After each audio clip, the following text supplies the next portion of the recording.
The sound of an engine roaring through the air, the rush of adrenaline as the plane slices through the clouds, an unbeatable feeling of freedom. For most people, flying is a dream. But for Captain James Harris, it's a way of life. A successful pilot, a leader in the aviation world, and a man who has worked tirelessly to build his own empire.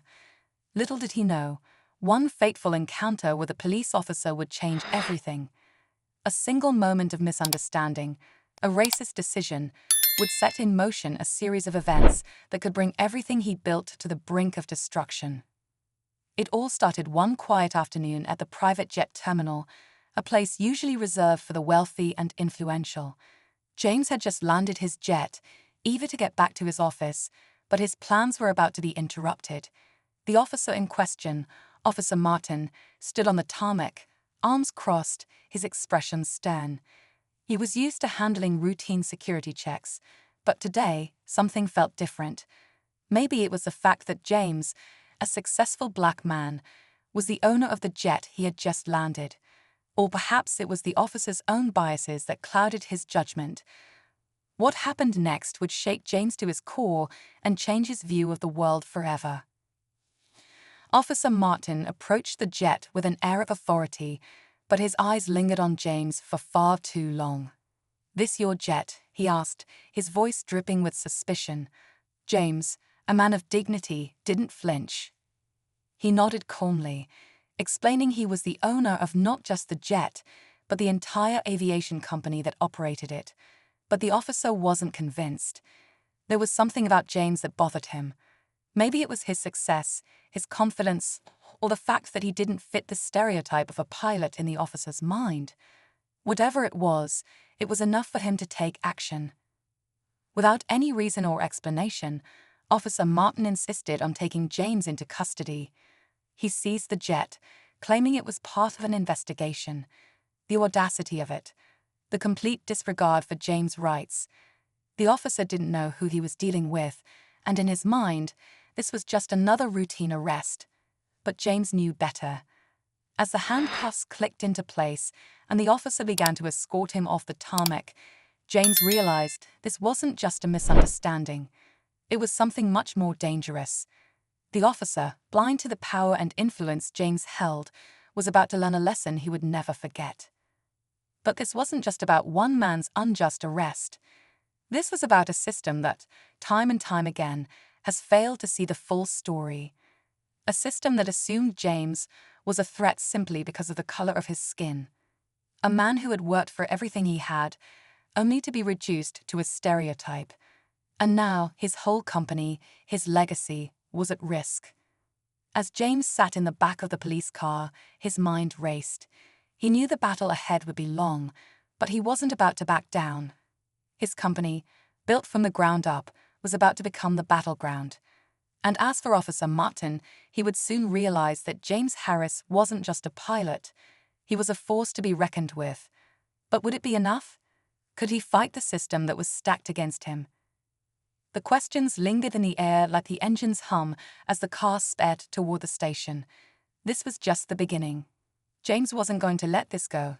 Not now, not ever. But what would the officer do next? What was his plan? And most importantly, how far would this confrontation go before the truth was revealed?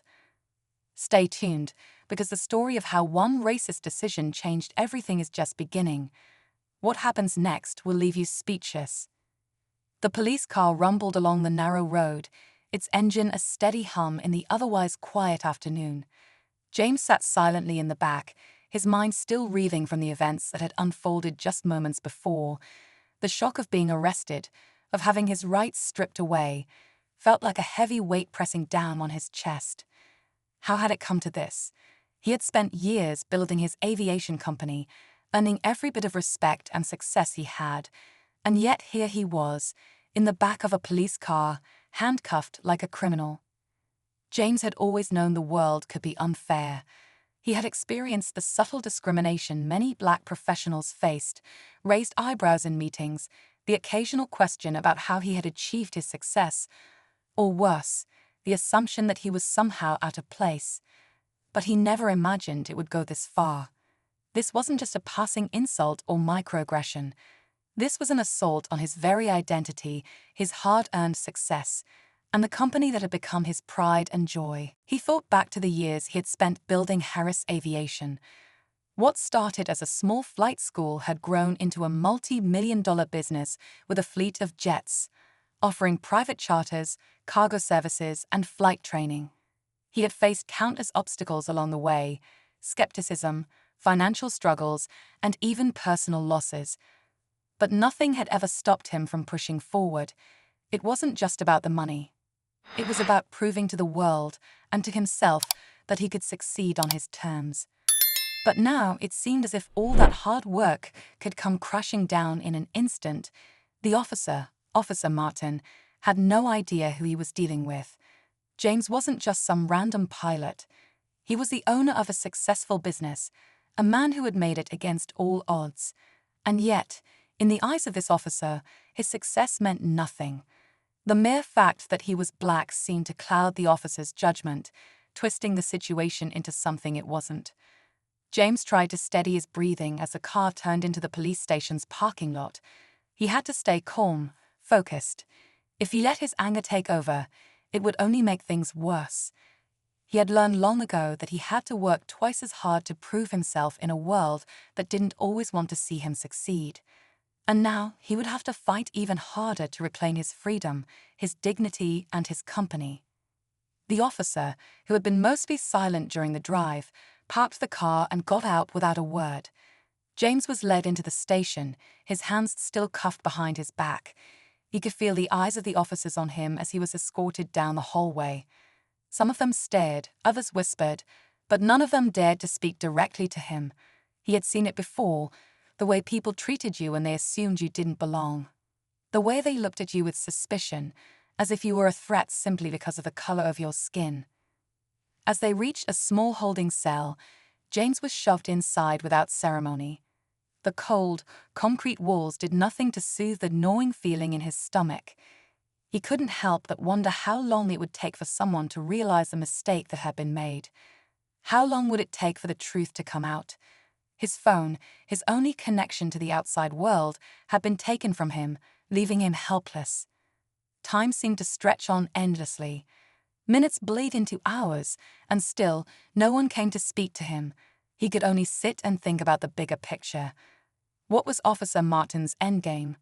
Why had he singled him out? It couldn't have been just about the jet.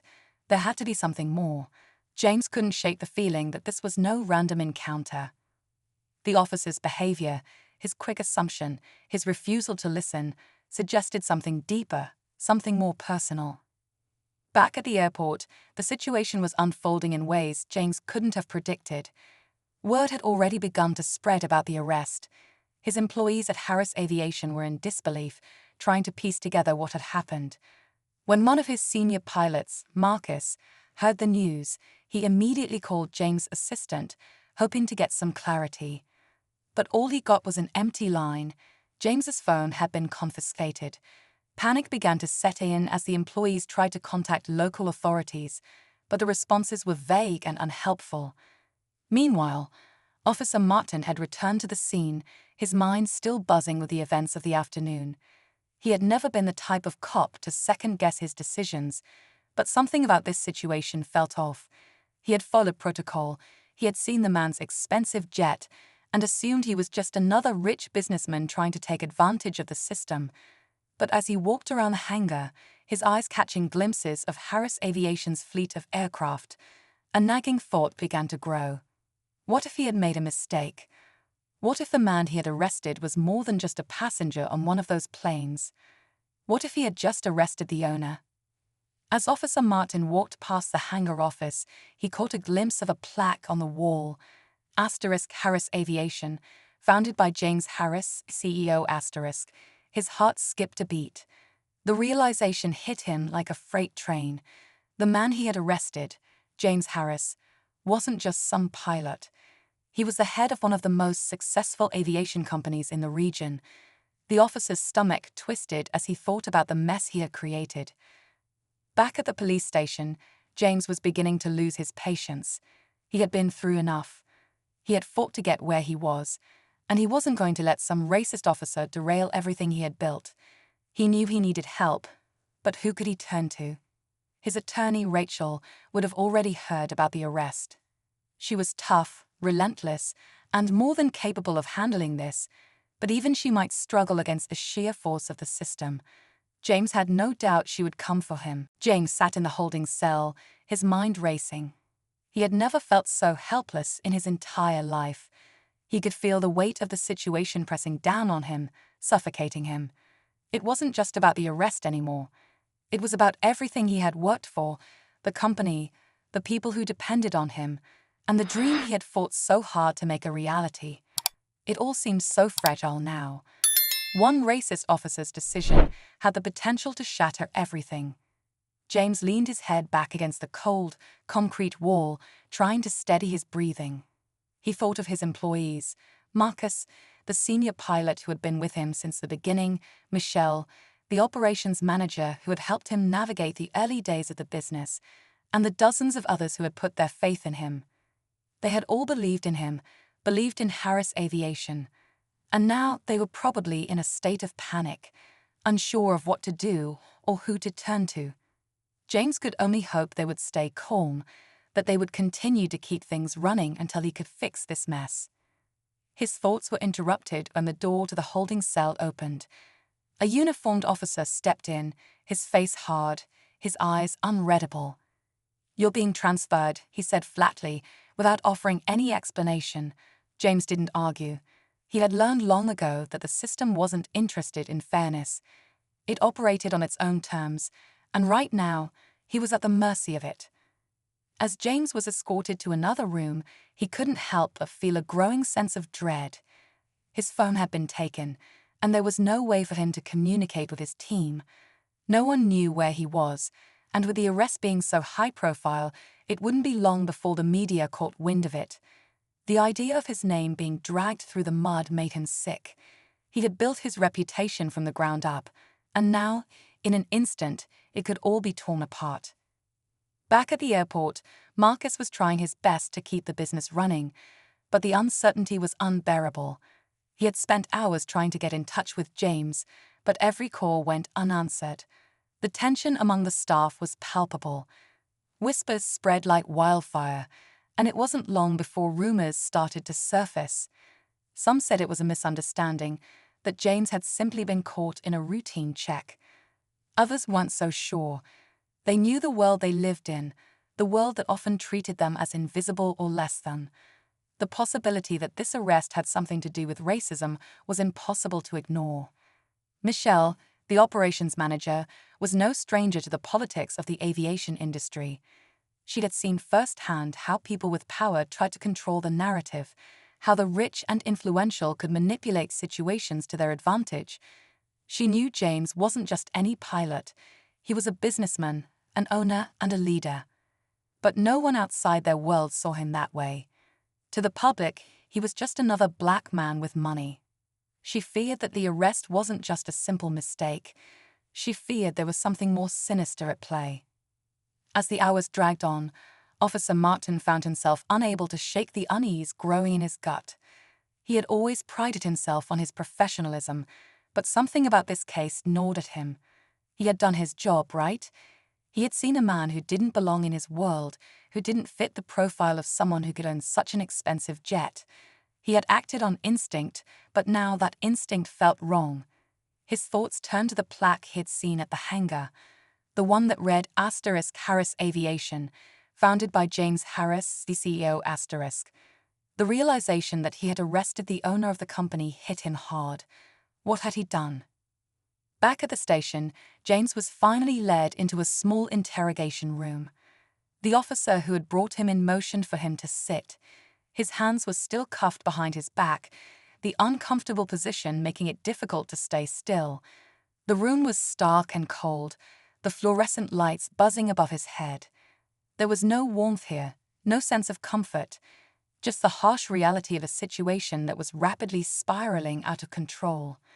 The door opened again, and another officer entered, this time a woman. She was older, with a no-nonsense attitude that immediately made James wary. James Harris, she said, reading from a file in her hand. Founder and CEO of Harris Aviation. Quite the impressive resume. Her tone was sharp, almost mocking. What's a man like you doing here? James didn't flinch. He knew what she was trying to do, try to break him down, get him to admit something he hadn't done. But he wasn't about to give her the satisfaction. I'm not sure what's going on here, but I'm being detained without cause. I demand to speak to my lawyer. The officer smiled, but it wasn't a friendly smile. You'll get your lawyer, but let's talk first. You know, James, it's funny. You've made quite a name for yourself in this town. Yet, here you are sitting in a holding cell like any other criminal. Seems like you've got a lot to lose. James looked her straight in the eye.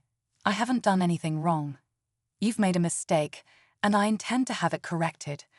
The officer raised an eyebrow, clearly skeptical. A mistake, huh? Well, we'll see about that. But I'm sure we can come to some sort of understanding. You're not the first person to find themselves in trouble, and you won't be the last. James clenched his fists. He had heard this kind of talk before, the subtle threats, the insinuations that he wasn't as innocent as he claimed. But he wouldn't let them push him around. He had faced worse in his life, and he wasn't about to back down now. Meanwhile, Marcus and Michelle had been making their own plans. The longer they waited for word on James, the more they realized they couldn't just sit back and let things unfold. They had to act. But what could they do? They didn't have the resources or the connections to go up against the police, let alone the system that seemed to be working against James. They had no choice but to trust in the one thing they knew for certain. James had built this company from nothing, and if anyone could fight through the storm, it was him. As night fell, James sat in the interrogation room, still handcuffed, still unsure of what was coming next. The tension in the air was thick, and the uncertainty of what would happen when the morning came weighed heavily on him. The clock ticked away, each second feeling like an eternity. His thoughts drifted back to his employees, to the people who depended on him. They were probably wondering what was happening, waiting for him to come through, to fix everything. But he couldn't help them from here. All he could do was sit and wait, just as helpless as they were. And Officer Martin, he was sitting at his desk, wondering if he had made the biggest mistake of his career. The hours felt like days, and James could feel his patience wearing thin. The fluorescent lights above hummed with an eerie buzz, the only sound in the otherwise silent room. His mind was sharp, focused, but he could feel the weight of the situation pressing down on him. The longer he sat in that cold, sterile room, the more the sense of urgency began to build. Time was slipping away, and with it, his control over the situation. Outside, the chaos was slowly intensifying. Marcus and Michelle had been tirelessly trying to get in touch with the lawyer, but even the best connections couldn't bypass the red tape. Calls were being ignored, questions left unanswered. The arrest was already beginning to make headlines, and the media, ever hungry for scandal, was spinning the narrative however they pleased. The story wasn't about an injustice anymore. It was about a black man with money, caught in some kind of shady dealings. The more the media painted the picture, the more dangerous it became for James. Every minute wasted was a minute closer to his reputation being destroyed, no matter the truth. Inside the interrogation room, the officer's questions were beginning to feel like a personal attack. She was no longer interested in facts. It was as if she was trying to make James feel small, to break him down. She leaned forward, a gaze icy. You know, James, it's funny. You've made quite the name for yourself in this town.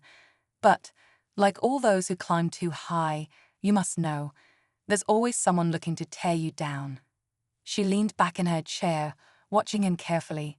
Tell me, how does it feel to know that everything you've built could come crashing down? Your business, your empire, one bad move, one misstep, and it's all gone. James' pulse quickened, but he refused to let her see it. The more she spoke, the more he understood what she was really after. She wasn't interested in truth. She wanted him to crack, to admit that he had done something wrong, to make the situation seem inevitable. The arrogance in her words was enough to make him seethe with anger. But he couldn't let her win. Not now, Not ever. You're wasting your time, he said coolly, trying to steady his voice. I haven't done anything wrong, but you're about to make the biggest mistake of your life if you don't let me go. The officer's lips curled into a smirk. We'll see. I don't think you understand just how deep this goes. She paused, letting the weight of her words settle in. You may think you're above all of this, that your money and your fancy jets protect you. But the truth always comes out in the end. Everyone has their breaking point, James. You're just lucky we haven't found yours yet. James clenched his jaw, willing himself to stay calm. The room felt like it was closing in on him, the pressure rising with every passing second. His mind raced. How had this gone so wrong? Was this really about him? Or was this some kind of bigger play? He couldn't help but wonder. Was the officer acting on her own, or was someone pulling the strings behind the scenes? He had to find out. He had to stay sharp. One wrong move, and everything he had worked for would be reduced to dust. Outside, the tension was reaching its peak. Marcus had managed to get in touch with Rachel, the lawyer, and while she had promised to be on her way, the sense of urgency was undeniable. Rachel had always been on top of things, but even she couldn't guarantee how quickly the legal system would move. The only thing they could do now was hope that she'd arrive in time to help James. Michelle, on the other hand, was taking matters into her own hands. The longer she watched the situation spiral, the more determined she became. She wasn't about to let the company she had worked for be destroyed by one officer's ego. She began to investigate the circumstances surrounding the arrest, digging through whatever information she could get her hands on, reaching out to contacts, trying to piece together the truth. She was starting to uncover unsettling details, whispers about corruption within the local police force. Could Officer Martin have been working with someone? Could there have been a larger plot at play? The more she uncovered, the more it became clear. This wasn't just about a simple arrest, it was about something far deeper. Back in the interrogation room, James tried to hold it together. But something in the officer's words had shifted. He could sense her growing frustration. She wasn't just asking questions now, she was pushing him, trying to break him down, hoping he would give up some clue, some slip of the tongue. But James wasn't about to give her the satisfaction. What are you really after? He asked, his voice low but firm. You want me to confess to something I didn't do, don't you? You want to destroy everything I've worked for, but I'm not going to make it easy for you, so stop wasting my time. The officer froze for a moment, her eyes narrowing. It was almost as if James had struck a nerve. She leaned forward, her face inches from his. You think you're untouchable, she hissed. But you're not. You're just a black man who got lucky. And now I'm going to make sure everyone sees you for what you really are. The words stung, but James didn't react. He knew he couldn't afford to show weakness. The officer's words were meant to bait him, to push him over the edge. But James was stronger than that. His whole life had been a series of challenges, of people trying to put him in his place. He wasn't going to let this be the one that broke him. Suddenly, the door to the room opened. A figure stood in the doorway, Rachel. Her presence filled the room like a breath of fresh air. The officer looked taken aback for a moment, but quickly regained her composure. This is a police matter, she said, trying to maintain control of the situation. Rachel's eyes flicked toward James, a small, reassuring nod passing between them. She turned to the officer. Actually, this is now a legal matter, and I suggest you get your superior involved. We're not playing games here. The officer hesitated, her confidence faltering. But before she could respond, a phone call came through. She picked it up, her face paling as the conversation went on. James couldn't hear the details, but from the look on her face, something had changed. The officer hung up the phone, her expression unreadable. She turned to James and Rachel. You're free to go, she said coldly, almost as if the words burned her tongue. But this isn't over. As James stood up, his mind was spinning. Something had shifted in the air, but he wasn't sure what had happened yet. He was free, but for how long? The storm wasn't over, not by a long shot. But one thing was clear, the battle for his freedom, for his company, was only just beginning. And this time, he wasn't going to back down. James stepped out of the interrogation room, his legs stiff from the hours spent sitting. The air outside felt almost foreign, too fresh after the suffocating confinement of the holding cell. His eyes met Rachel's as she walked toward him, her face a picture of quiet determination. For a moment, there was a flicker of relief in his chest. He was out, temporarily at least, but something didn't feel right. His gut told him that this was far from over. The officers who had detained him stood off to the side, eyes hard, but they didn't make any move to stop him. James could see in their faces that they were following a script. It wasn't about justice, it never had been. They had been waiting for the moment when the pressure would break him, hoping that he'd give in to their demands. Rachel didn't waste time with pleasantries. She motioned for James to follow her as they made their way toward the exit. "We need to talk, but we don't have much time," she said in a low voice, urgency evident in her tone. James nodded. His mind was still racing, his thoughts a jumble of confusion and adrenaline. What had just happened? Why had they let him go so easily? It didn't make sense. He was sure that this was just a temporary reprieve, but they were still planning something worse. As they reached the parking lot, Rachel paused. She turned to James, her face serious. "There's something you need to know. It's not just about the arrest. It's about Harris Aviation. Someone's been trying to take you down from the inside." James blinked. "What are you talking about?" "I've been digging," she said, her eyes scanning the surroundings as though someone might be listening. "There are people, high up, who want your company. And I'm not talking about some rival airline. This is bigger, much bigger." James felt his pulse spike. His first instinct was disbelief, but he knew better than to dismiss anything now. The past few days had proven that there were forces working against him, forces that seemed to be 2 steps ahead. "You're saying someone within my company is working against me?" Rachel nodded. "Exactly. I don't know who yet, but I've traced some unusual financial movements, some red flags in the last few months. It's like someone's been manipulating things from behind the scenes, trying to weaken your position, make you vulnerable." The realization hit him like a punch to the gut. James had always trusted his team. He had built Harris Aviation from nothing, and he had surrounded himself with people he believed in. To think that someone close to him, could be plotting against him, it made his stomach churn. He had worked hard to create a company based on loyalty, and now that foundation was starting to crack. "Do you have any names?" he asked, trying to keep his voice steady, though his mind was reeling. Rachel shook her head.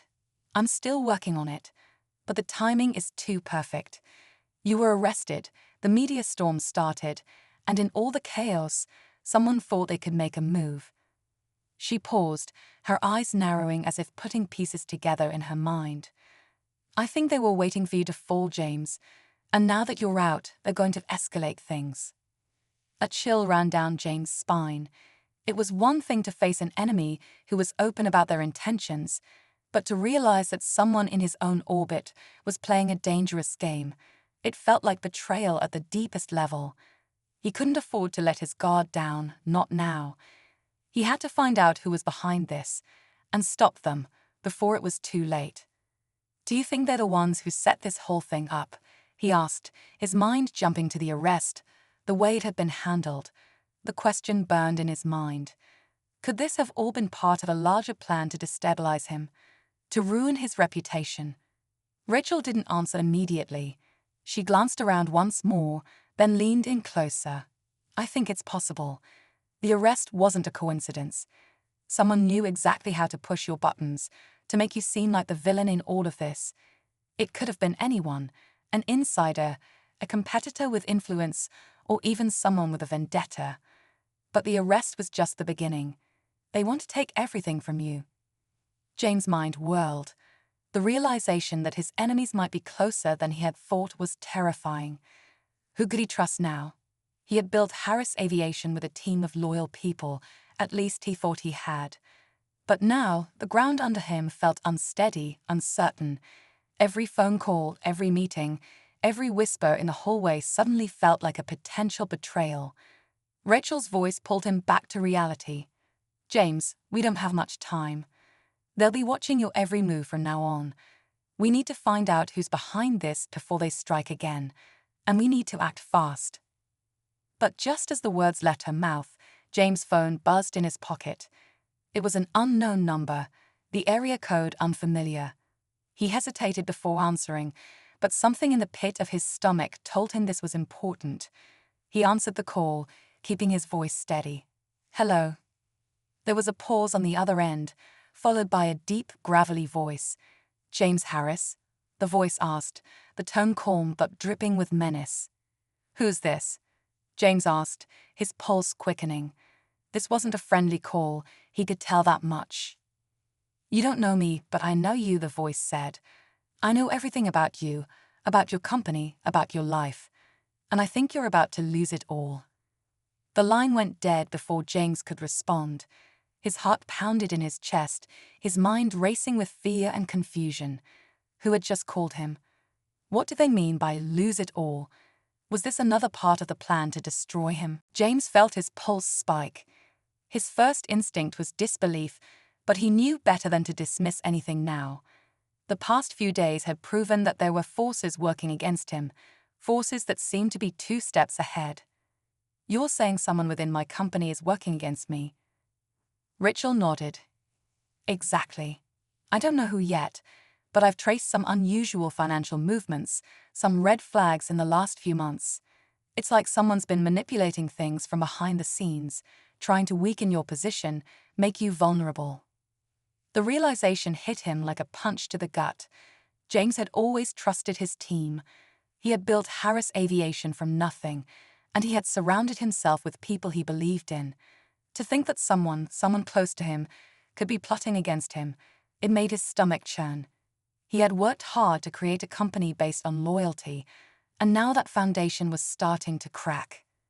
"Do you have any names?" he asked, trying to keep his voice steady, though his mind was reeling. Rachel shook her head. "I'm still working on it, but the timing is too perfect.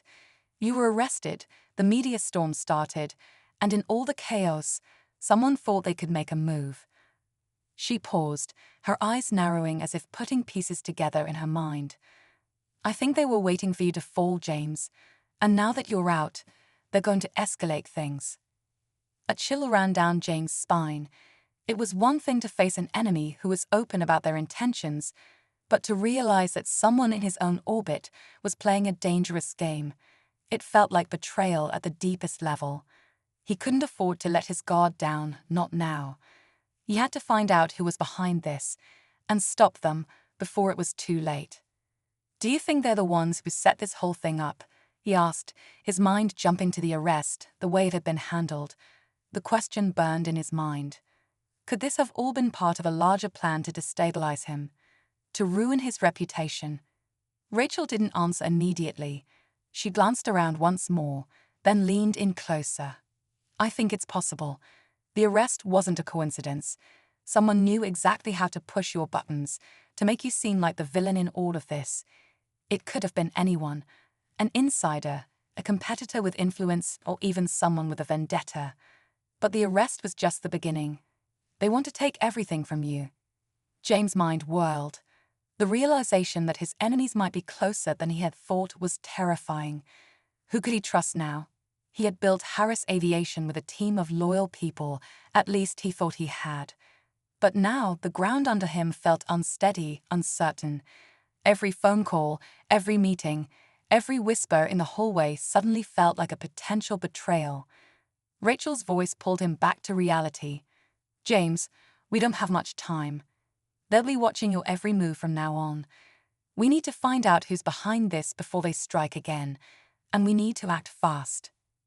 But just as the words left her mouth, James' phone buzzed in his pocket. It was an unknown number, the area code unfamiliar. He hesitated before answering, but something in the pit of his stomach told him this was important. He answered the call, keeping his voice steady. "Hello." There was a pause on the other end, followed by a deep, gravelly voice. "James Harris?" the voice asked, the tone calm but dripping with menace. "Who's this?" James asked, his pulse quickening. This wasn't a friendly call, he could tell that much. You don't know me, but I know you, the voice said. I know everything about you, about your company, about your life. And I think you're about to lose it all. The line went dead before James could respond. His heart pounded in his chest, his mind racing with fear and confusion. Who had just called him? What did they mean by lose it all? Was this another part of the plan to destroy him? Or was this someone else who had a stake in his downfall? Rachel, sensing the shift in his demeanor, stepped closer. What is it? He answered the call, keeping his voice steady. Hello. There was a pause on the other end, followed by a deep, gravelly voice. James Harris, the voice asked, the tone calm but dripping with menace.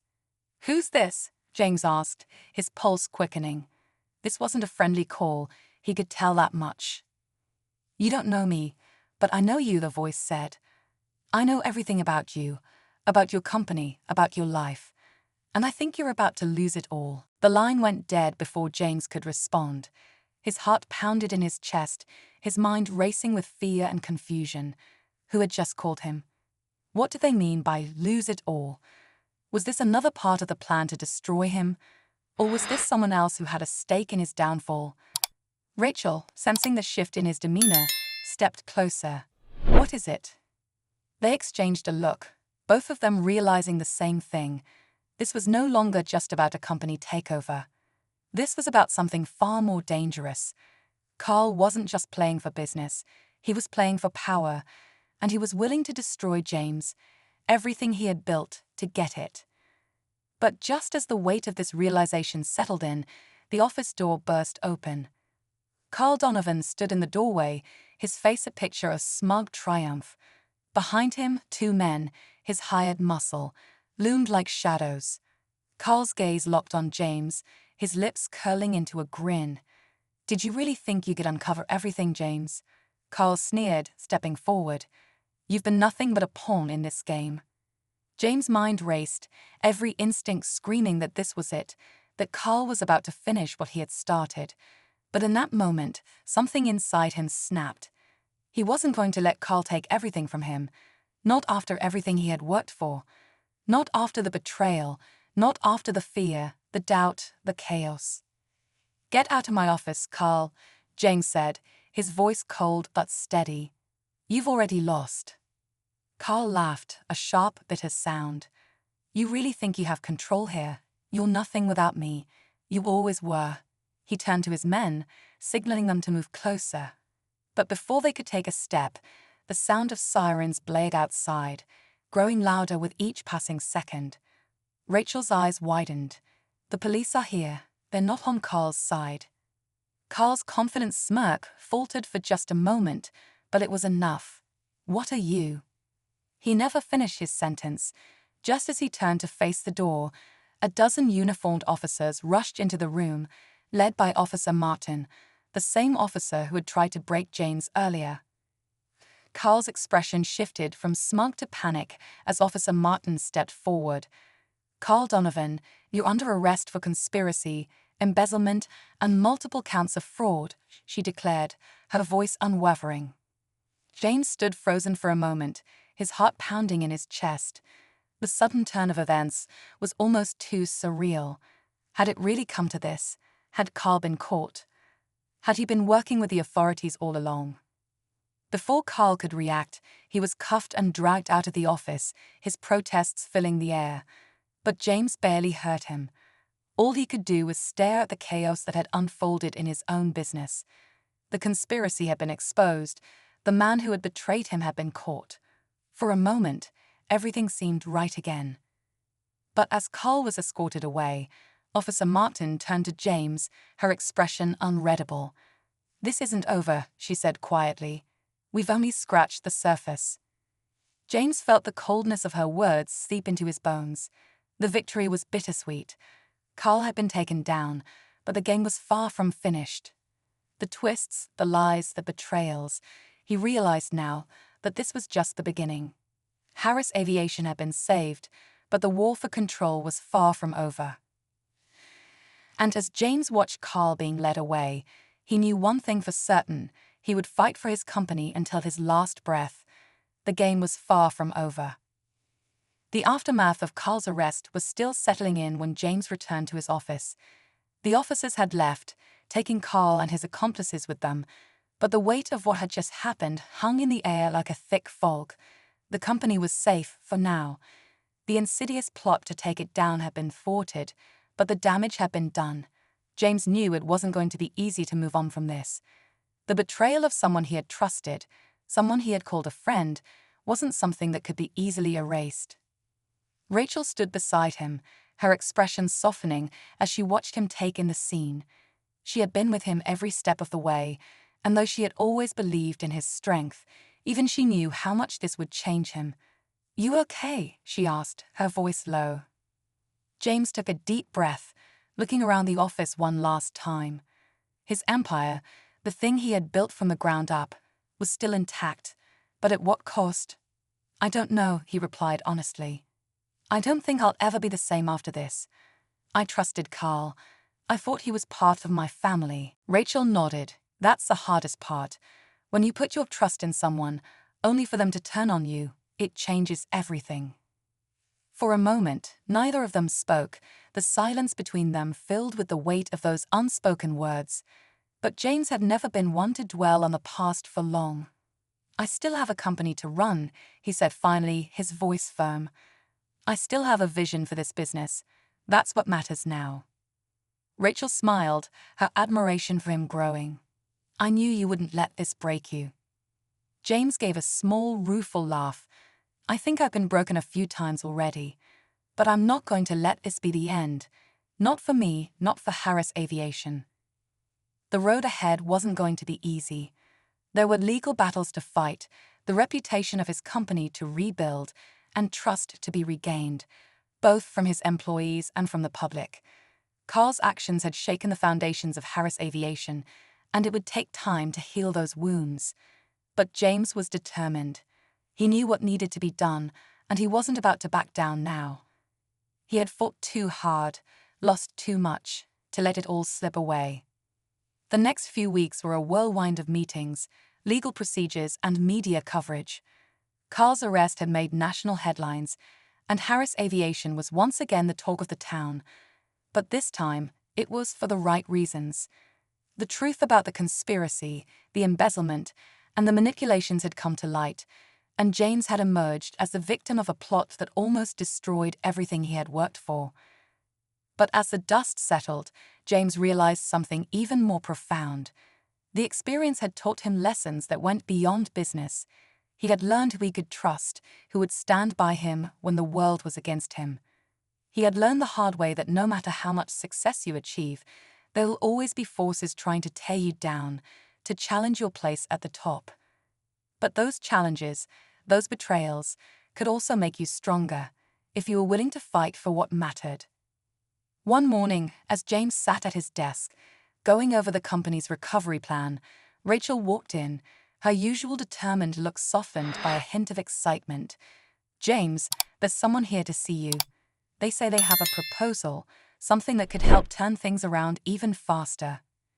James looked up from his paperwork, his curiosity piqued. "Who is it?" "It's someone you might want to talk to," Rachel said, her smile hinting at something more. "A potential investor, and they're serious." James didn't hesitate. With everything that had happened, he knew now wasn't the time to be cautious. "Send them in." A few moments later, a tall, confident woman entered the room. Her business attire was impeccable, and her sharp eyes surveyed the office with a sense of purpose. She extended her hand, her smile warm but knowing. "James Harris," she said, her voice smooth. "I've been following your story for some time. I think Harris Aviation is a company with real potential, and I believe you're the one who can take it to the next level." James raised an eyebrow, surprised. He had heard pitches from countless investors over the years, but this woman's approach was different. She wasn't interested in hearing the usual pitch. She already knew what she wanted. "You've been through a lot," she continued, sitting down across from him. "But sometimes the greatest opportunities come after the hardest struggles. I want to be part of that journey." She leaned forward, her tone serious. "I'm offering to invest in Harris Aviation But more than that, I want to help you rebuild. I want to take this company global, expand your reach, create partnerships that could change everything. You have a solid foundation, but with the right support, you could turn Harris Aviation into an industry leader. James' mind raced. Could he trust her? Was this the break he had been waiting for? He had seen people come and go in this business, but something about this proposal felt different. It was exactly what he needed. Someone with resources, experience, and a genuine interest in helping the company thrive. The woman nodded, understanding the gravity of his words. I get it, she said, but I'm not here to take over. I'm here to help you succeed. Let's work together and make Harris Aviation the company it deserves to be. As James listened, he felt a sense of clarity he hadn't felt in weeks. The turmoil, the betrayal, the fears, it had all led him to this moment. The company, the future, it was all still within his grasp. This was a new beginning, a chance to rise above everything that had tried to pull him down. As he looked out over the city from his office window, James took a deep breath. He had been tested in ways he could never have anticipated, but now, with a clear path forward, he was ready for whatever came next. The story of Harris Aviation wasn't over. It had only just begun.